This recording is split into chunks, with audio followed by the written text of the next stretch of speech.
এই পর্যন্ত আমাদের দ্বারা যে যেখানে যত কষ্ট পেয়েছেন, আমরা বিনা শর্তে যারা কষ্ট পেয়েছেন তাদের কাছে মাপ চাই।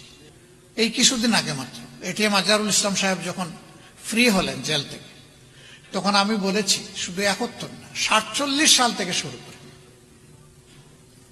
জামাতে ইসলামীর দ্বারা কেউ যদি কোনো কষ্ট পান, কারো ধরে কোনো ক্ষতি হয়ে থাকে, আমি সব ব্যক্তি এবং সংগঠনের পক্ষে নিঃশর্তে আমি আপনাদের কাছে ক্ষমা চাই, আপনারা আমাদেরকে ক্ষমা করে দেবেন।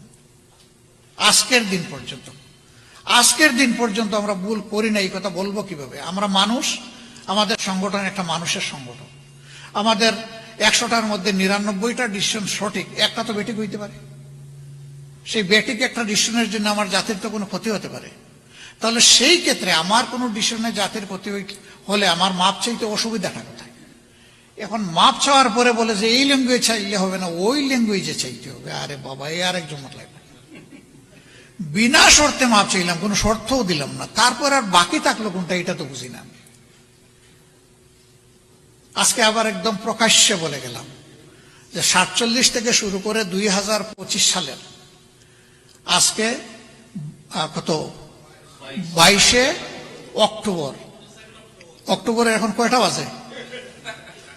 এই যে এখানকার টাইম 8টা 11 মিনিট।